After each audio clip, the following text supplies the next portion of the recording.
Six Nations 2024, folks. Run number 2 is in the bag.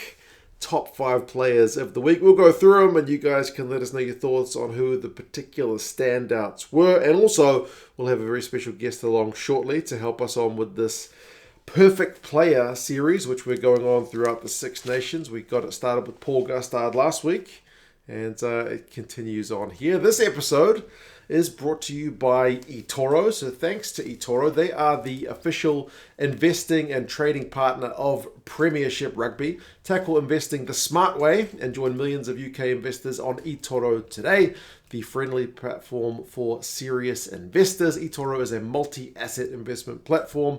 The value of your investment may go up or down. Your capital is at risk. But yeah, cheers to eToro, as always, for coming along. Pick number 1, and it's no surprise. I'm going Irish with a slight Kiwi connection, old James Lowe. He got man of the match, and I'll be honest, first half I had a different name written down, but I've changed it come full time. More big kicks from James Lowe at the back. He's doing that exceptionally well. He finishes a nice move to score himself a try. To be fair, he could have had a second try if he'd not just knocked the ball on in the first half when the bloody maul went close, but he still finishes with a nice try. I think it was his 13th international try. A load of carries, offloads. So, there's times where I think there are more pure attacking wingers out there than James Lowe, and his big boot is what kind of sets him apart. But I think today, against the Italians, he showed that he is more than just that big old boot of his. Next player I'm going to go is one of the losing teams, and it's a Welshman. And if I'm not mistaken, it's 2 weeks in a row that I've picked this guy, and it is Tommy Reffell.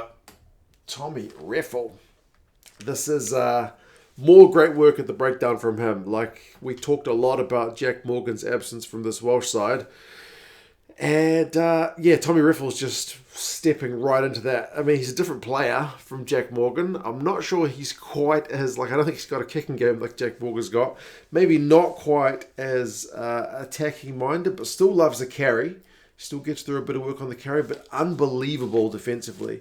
Tackle count is huge. Still wins turnovers. And speaking of his attacking game, may not have been him busting through and scoring a try himself, but it's his offload which gets Wales going forward for the try to Alex Mann. So in a game where tries were hard to come by, and one of them comes from a maul penalty try, the fact that Tommy Reffell has a key hand in setting up the best Welsh try of the game in that terms shows he is doing pretty well. Now, as part of our 5 players of the round segment, we are continuing on to build our perfect player. Just like you can build a strong portfolio with eToro, we're going to combine attributes of kicking, power, speed, defense, leadership into something unstoppable on the rugby field. Last week it was defense.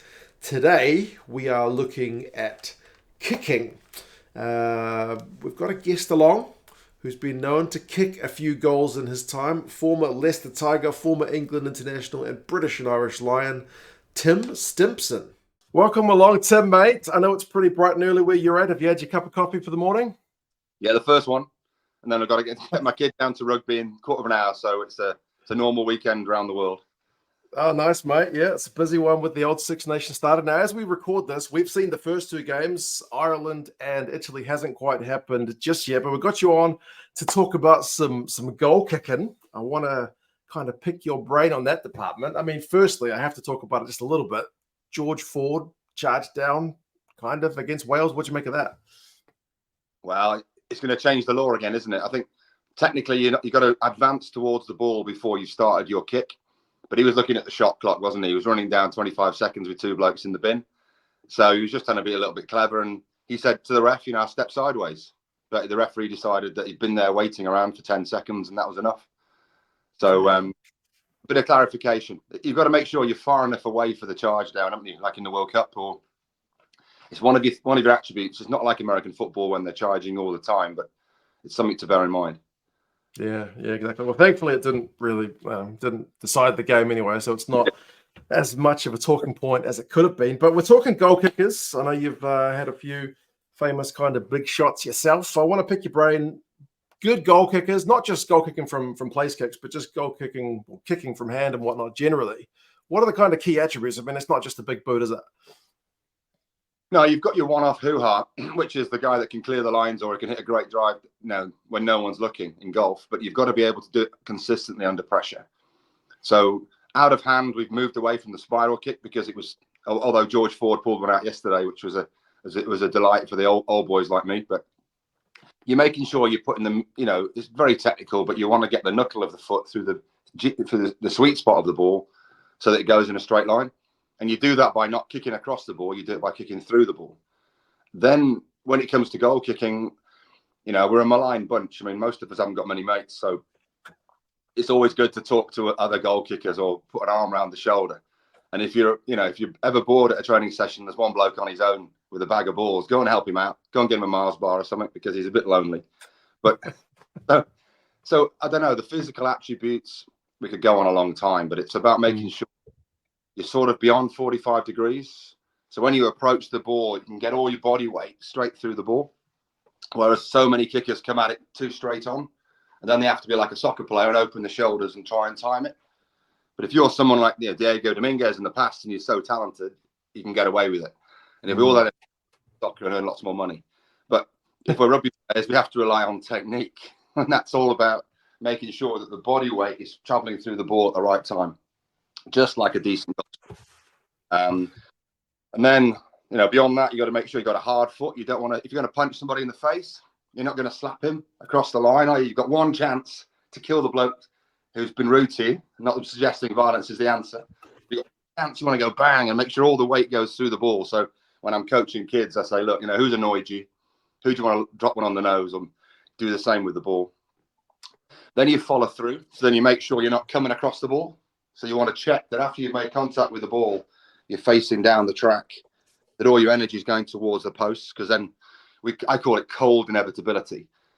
You want to make sure you got, mentally, I've got a bit of a messed up head, mate. It means that whatever madness gets you through, you use it. And so what I do, one of the biggest problems a goal kicker can do is think about the consequences before he's kicked it, or her. And you lift your head up to see where the ball's gone. And you've already opened your shoulders and you're kicking across the ball.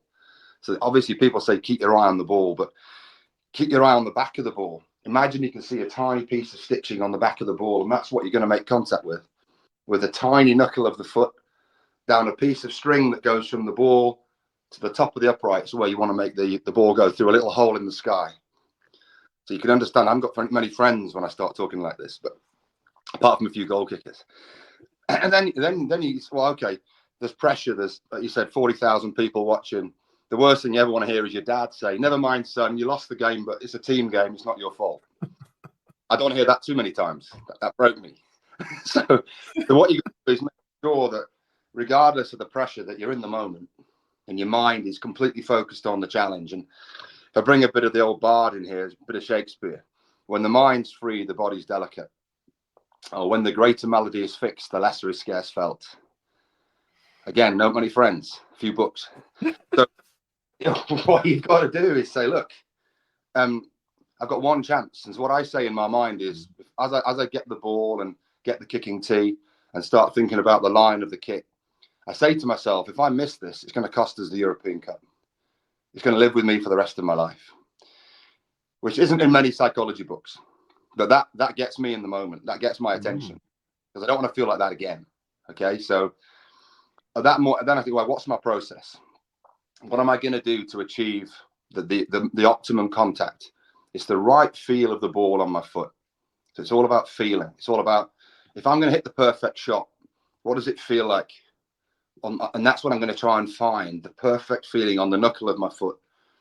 And then, depending on the game and the situation, I'll then get really personal with it. Make it really, really matter to me. So if it was, playing for Leicester Tigers to win something, Rob Andrew was mean to me. Let's say that. So I'll put his face on the ball. I'll make sure that I make contact with his face as the ball goes through the uprights, because I'm not going to miss that. If it's for England, Clive Woodward didn't necessarily rate me, and I had to prove myself to him. So every time I was kicking the ball for England, it'd be Clive's face. and the ball would sail Kicking through. Clive Woodward's face, I feel like that's a thing a fair few people could get behind, to be fair. I think it's a global thing. I don't think it's just limited. Okay, that's one thing that brings rugby fans universally together, I'm pretty sure. Athletes, but let's not get there. He also picked time, so it's not a personal thing. I just used it to try to inspire me. Yeah, there you go. And so then you think about, well, okay, playing for the Lions, that was, well, Serene McGeechan's an absolute legend. This is for Billy John McBride. This is for Martin Johnson. So that was easy. That was just all about making sure that you're taking on Africa in their own backyard. But so whatever it is that you need to do as a goal kicker, you need to find a technique. You've got your mind in the present. You don't worry about the consequences. I also say when I'm coaching, and you might have to beep this, but if you think you are effed, so once you've done all your technical stuff, and then you do your kick, it's just got to be perfect feel. Perfect feel. I've never visualized it going through the post successfully 2 or 3 times, and then it's just let it happen and relax and enjoy it. So you bring yourself back. Quite often at the back of my run, a bit like yesterday with Fordy, having a few minutes waiting for the clock to come down. I felt like just turning around to the crowd and waving, and then kicking the goal. But you never did, because you never get picked again if you missed. But by the time you're there, you've got to know in your heart and in your head you've nailed this. You've done all the fear's gone, and you're just going to enjoy the moment, and that's a beautiful thing, because you sometimes make contact with the ball and you can't even feel it, but it's just end over end, a little hole in the sky. Combination of bit of Shakespeare, a bit of mental skills prep, and a fair bit of technique. So we asked you, of all the guys, currently, knocking about in the Six Nations, who's one guy, as we try to build this kind of perfect player, that's the goal kicking particularly impressed you? Well, you got to go with Tommy. Until last week, he hadn't missed for something like 28 kicks, had he?